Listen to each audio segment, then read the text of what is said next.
Why did my joke at work get me fired? I made a joke during our Monday morning team meeting and my coworker Vanessa screamed. Not a little gasp or nervous laugh, but an actual horror movie scream that echoed through the entire fifth floor. She knocked over her coffee and ran out of the conference room so fast she left her phone and laptop behind. Everyone else just stared at me with their mouths open, and my manager Keith stood up slowly with this look on his face like I'd just confessed to murder. He told me to stay exactly where I was and not move or speak to anyone while he made a phone call. The other 12 people in the meeting gathered their things in complete silence and filed out without making eye contact with me. I sat there alone in that conference room for 20 minutes, watching the coffee from Vanessa's mug drip onto the carpet, trying to figure out what had just happened. The joke wasn't even that edgy, just something casual I'd said while we were discussing our quarterly sales targets. Everyone had been stressed about the numbers, so I'd tried to lighten the mood with a common phrase I'd heard 1,000 times before. Keith came back with two people I'd never seen before, both wearing dark suits and looking extremely serious. They introduced themselves as building security and asked me to follow them to an office on the second floor. The walk through the building was humiliating because word had already spread and people were literally backing away from me in the hallways. Some were crying, others were on their phones, and I heard someone whisper, "I can't believe he actually said that," as I passed. When we got to the office, Keith told me to sit down and wait while he consulted with HR. I pulled out my phone to text my girlfriend about what was happening, but I had no service. The office was clearly designed to block signals, which made my heart start racing because why would they need a signal-blocking room for a normal HR issue? After another 30 minutes, Keith returned with our HR director Monica and a woman in a pantsuit who introduced herself as corporate legal counsel. They sat across from me at the table, and Monica pulled out a folder that already had my name on it. Monica asked me to repeat exactly what I'd said in the meeting, word for word, and I did. The three of them exchanged looks, and the lawyer started writing furiously in her notepad. Keith asked if I understood what I'd just said, and I told him honestly that I was completely confused about why everyone was reacting this way. It was just a phrase, something people say all the time when talking about taking action or making a decision. Monica's voice got very quiet and careful as she asked if I'd been present at work during the incident 3 years ago. I had no idea what incident she was talking about because I'd only been at this company for 18 months. Keith's face got even paler, and he asked Monica if that was possible, that I might actually not know. The lawyer said it didn't matter whether I knew or not, the company still had to follow protocol. Monica turned back to me and asked where I'd worked before joining this company. I told her I'd been at a startup in Austin that went bankrupt, then unemployed for 4 months before getting hired here. She wrote all of this down and asked if anyone had told me about the company's history or required me to complete any specific training when I was hired. I remembered doing the standard HR orientation and signing a bunch of forms, but nothing stood out as unusual. Keith muttered something about how the onboarding process had changed after the incident, and maybe people hired after that weren't given the same briefing. The lawyer interrupted and said none of this changed what needed to happen next. She explained that due to the severity of the situation and company policy, my employment was being terminated effective immediately. I started to argue that this was insane, that I hadn't done anything wrong, and that they couldn't fire me for saying a common phrase. Monica held up her hand and said I would understand soon enough, but right now, I needed to collect my belongings and leave the premises. When I asked if I could at least know what I supposedly did wrong, the lawyer said she couldn't discuss it while the situation was still developing. The vague answer made everything worse because now I was being fired for something nobody would explain. Security escorted me to my desk, where a cardboard box was already waiting. My coworkers had all been moved to a different section of the floor, leaving my area completely empty. I packed up my laptop, coffee mug, and the few personal items I kept at my desk while security watched my every move. They wouldn't even let me log into my computer to save personal files, saying IT had already locked my accounts. The elevator ride down was silent, except for the security guard's radio occasionally crackling with chatter. When we got to the lobby, he walked me all the way to my car and waited until I drove off the property. I sat in a parking lot 3 blocks away and tried to call my girlfriend Autumn, but it went straight to voicemail. I tried calling my best friend Lucas, same thing. I texted my brother asking if he was free to talk and the message showed delivered but no response. My phone buzzed with a notification from LinkedIn showing 7 connection requests had been withdrawn.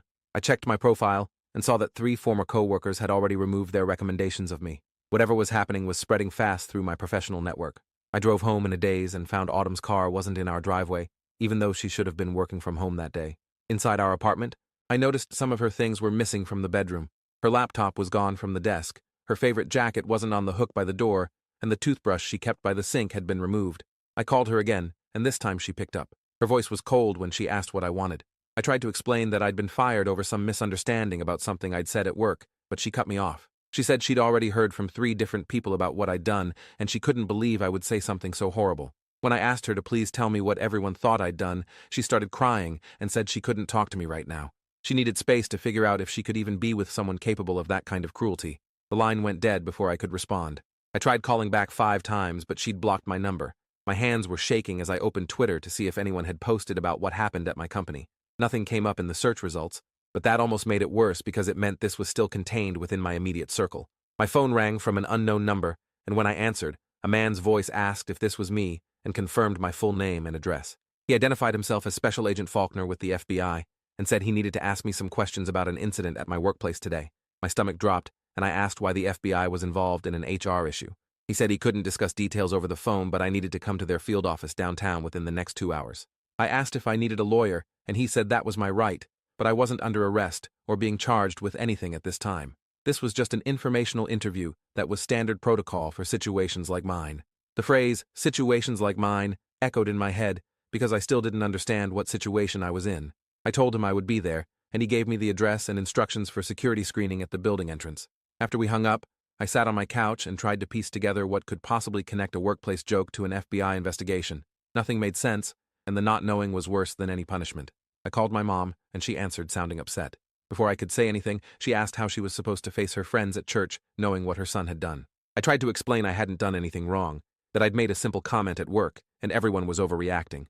My mom's voice got sharp, and she said Lucas had already called her explaining the whole situation. She wanted to know how I could be so callous, and whether she'd raised me to have such disregard for other people's suffering.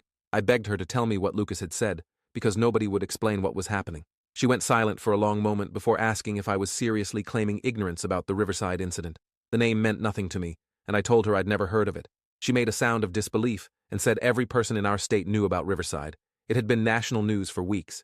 My confusion must have sounded genuine because her tone shifted slightly from anger to concern.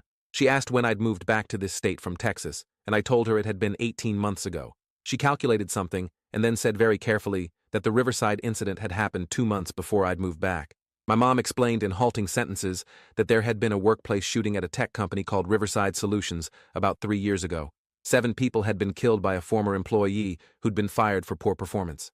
The shooter had left behind emails and social media posts that were analyzed by the FBI, and apparently they'd identified certain phrases and language patterns as warning signs. She said companies were required to report anyone using those specific phrases to federal authorities as a precaution. My chest got tight as I realized my workplace joke must have somehow matched one of those flagged phrases.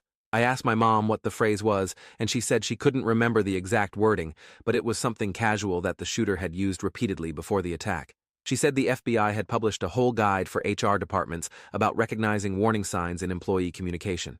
I thanked her and said I had to go because I needed to get to the FBI office.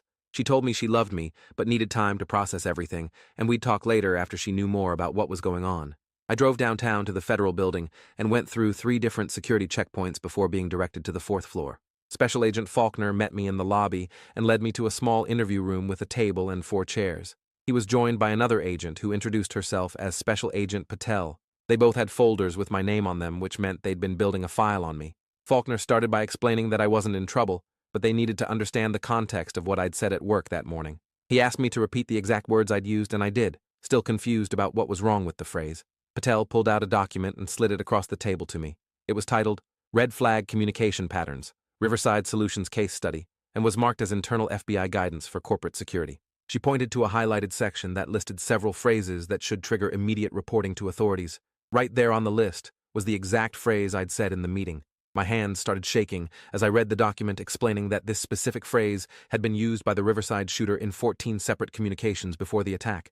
The FBI had determined it was his way of signaling intent without being obvious, and they'd asked all major employers in the region to flag any use of this phrase immediately. Faulkner said my company had done exactly what they were supposed to do by reporting me within 30 minutes of the incident. I tried to explain that I'd had no idea about any of this, that I'd been living in Texas when the shooting happened, and had never heard of Riverside Solutions. Patel asked me to provide proof of where I'd been living 3 years ago, so I pulled up old lease documents and utility bills on my phone showing my Austin address. She photographed them with her phone and said they'd verify the information. Faulkner asked why I'd used that specific phrase, and I said it was just something people say, a common expression about taking action or making a decision. He nodded and said that was exactly why the shooter had used it, because it sounded innocent to anyone who didn't know the context. The agents asked me questions for another hour about my employment history, political views, social media activity, and whether I had any connection to the shooter or anyone at Riverside Solutions. I answered everything honestly and showed them my social media accounts to prove I had no extremist content or concerning posts. Patel finally closed her folder and said they believed I'd genuinely been unaware of the phrase's significance. However, she explained that my former employer was still within their rights to terminate me because having an employee use that phrase, even innocently, created an unsafe environment for the survivors and families affected by Riverside. Faulkner added that my name would be added to a watch list as a precaution, which meant I'd face extra screening at airports and my background checks would be flagged for the next 5 years. I asked if there was any way to avoid being on a watch list when I hadn't actually done anything wrong. Patel said the system wasn't designed for nuance, and once someone was reported for using a red flag phrase, the protocol was automatic, regardless of intent. I left the FBI building feeling like my life had been destroyed by something completely beyond my control. The phrase I'd used was so common that thousands of people probably said it every day without knowing its dark history. But because I'd said it in a workplace connected to the Riverside incident's aftermath, I'd triggered an entire security protocol. I drove to Lucas's apartment and banged on his door until he opened it. His face was wary when he saw me, and he asked what I wanted. I demanded to know what he'd told my mom and why everyone was treating me like a criminal. Lucas let me in reluctantly and explained that one of his friends worked at my company and had texted him immediately after the meeting. The friend said I'd quoted the Riverside shooter, and everyone was terrified I might be planning something similar. Lucas had panicked and called our mom to warn her in case I showed up at her house acting unstable. I told him about the FBI interview and how I'd proven I didn't even know about the shooting. His expression softened slightly, and he admitted he'd been scared when he first heard, but was starting to believe I'd made an innocent mistake. Lucas showed me his phone where our family group chat had been discussing me for hours. My dad had suggested maybe I needed psychiatric evaluation because making that kind of joke showed poor judgment, even if I didn't know the history. My aunt said I should issue a public apology to anyone affected by Riverside. My younger sister had defended me, saying I wouldn't hurt anyone on purpose. Reading through the messages made me realize how quickly my own family had been willing to assume the worst about me. Lucas said that's what happened when something touched on collective trauma. People reacted emotionally rather than rationally. He promised to tell the family about my FBI interview, and hopefully that would help them understand I was just ignorant, not malicious. I asked him what I was supposed to do now that I was unemployed with a ruined reputation and on an FBI watch list. He suggested I might need to move to a different state where the Riverside incident wasn't as well known and start over somewhere fresh. The idea of fleeing my home state because of one sentence I'd said felt absurd, but also like the only realistic option. That night, I tried to research the Riverside shooting to understand what I'd walked into. The articles were horrifying to read because the shooter had killed people I would have recognized if I'd been living here at the time. The company was only 15 miles from my current apartment, and several victims had been community leaders whose names appeared on buildings and scholarships. The shooter's manifesto had been published by police as a warning, and I found it online. Reading through his writing, I saw the phrase I'd used appeared over and over in different contexts. He'd used it to talk about his plan, to encourage himself, to signal to online followers who were later investigated. The FBI had been right that it was his signature phrase, and seeing it repeated dozens of times in such a dark context made me feel sick. I understood now why Vanessa had screamed when I said it. She'd probably lost someone in the shooting or knew survivors personally. Everyone at my company had lived through the aftermath of that trauma, and then heard me casually use the shooter's catchphrase like it meant nothing. I spent the next 3 days in my apartment barely eating while my phone blew up with messages from people I barely knew. Former college classmates reached out asking if I was okay, or if the rumors about me were true. My landlord called saying other tenants had complained about having someone on an FBI watch list in the building. My car insurance sent a notice about elevated premiums due to a change in my risk profile, which I later learned was because being on a federal watch list affected insurance algorithms. Autumn finally answered one of my calls and agreed to meet me at a coffee shop to talk. She looked exhausted when she arrived and said she hadn't been sleeping since leaving. I apologized for everything and showed her the FBI documents on my phone proving I hadn't known about the phrase's meaning. She read through them carefully, and her shoulders relaxed slightly. She admitted she'd wanted to believe I was innocent, but everyone had been so certain I'd done it deliberately that she'd started doubting herself. Autumn said she needed more time to think about our relationship, but at least now she knew I wasn't dangerous. A week after being fired, I got a call from a journalist who'd heard about my case and wanted to write an article about the dangers of zero-tolerance policies and context-blind enforcement. I initially declined, but he kept pushing, saying my story illustrated important problems with how we handle security threats versus innocent mistakes. I finally agreed to speak with him on the condition that he verified every fact before publication. The resulting article was published in a major newspaper with the headline, "When Common Phrases Become Career Killers, The Hidden Cost of Security Culture." It detailed my situation, while also explaining the Riverside shooting's impact on regional employers. The article generated thousands of comments arguing both sides, with some people saying I should have educated myself about local history before making jokes at work, while others argued that expecting employees to memorize lists of forbidden phrases was unreasonable. Several employment lawyers commented that my termination was likely legal, but ethically questionable, given my documented ignorance. The article's publication had unexpected consequences, as 3 other people contacted the journalist with similar stories. A teacher had been suspended for using a phrase that connected to a school shooting she'd never heard of because she'd just moved from another state. A retail worker had been fired for a comment that matched something a serial killer had said, though she'd been quoting a TV show. A government contractor lost his security clearance for using a phrase flagged in a terrorism case, even though he'd learned the phrase from his grandfather years before it became associated with extremism.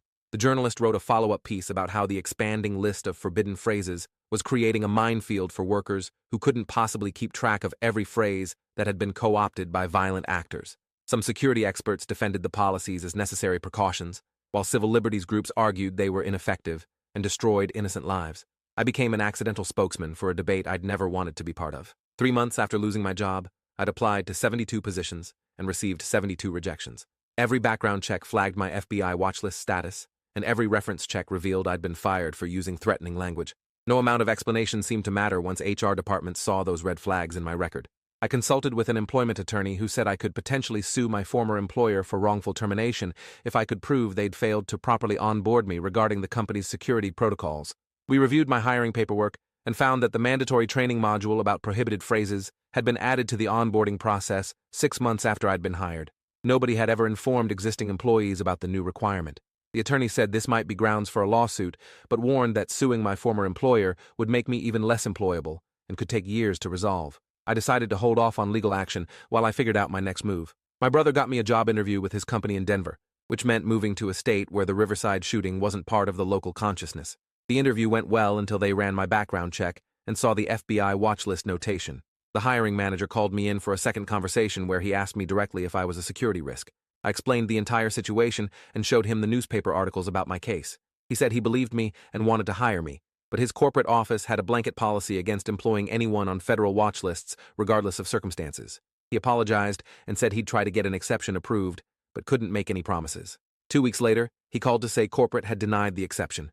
My brother felt terrible and offered to let me stay with him while I kept looking, but I could see the strain my situation was putting on his family. His wife was uncomfortable having me around their kids because she didn't fully understand the circumstances and worried about what her neighbors might think. 6 months after the incident, I'd burned through my savings and was working nights stocking shelves at a warehouse that didn't run background checks. The work was mindless and exhausting, but at least it was income. My co-workers knew nothing about my past, and I intended to keep it that way. Autumn and I had tried to make things work, but the stress of everything had broken us, and we'd officially split up 2 months ago. She'd moved back in with her parents and started dating someone new, which I'd learned from social media before blocking her accounts to save myself the pain of seeing her move on. My mom called once a week to check on me, but our conversations were strained because she still didn't fully understand why I couldn't just apologize and move on. The concept that I'd already apologized but nobody cared seemed beyond her comprehension. My dad had stopped calling entirely after I'd snapped at him during an argument about personal responsibility. Only Lucas remained fully supportive, regularly reminding me that I'd done nothing wrong, and eventually the dust would settle. 8 months later, there was a development that changed everything. The FBI's Behavioral Analysis Unit published a new study examining the effectiveness of their phrase monitoring program. The data showed that of the 847 people who'd been reported for using flagged phrases over the past 3 years, only 2 had actually posed legitimate threats.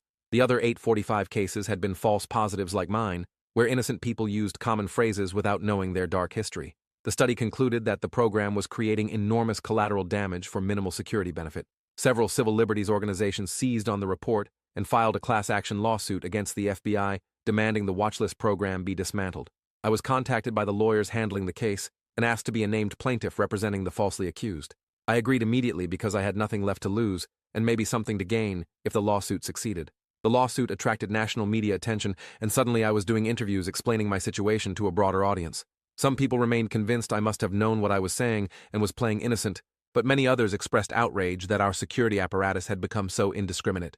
My former company issued a statement defending their decision to fire me and saying they would do it again under the same circumstances. But the publicity also brought job opportunities from companies that believed in second chances or wanted to make a point about not letting fear dictate hiring decisions.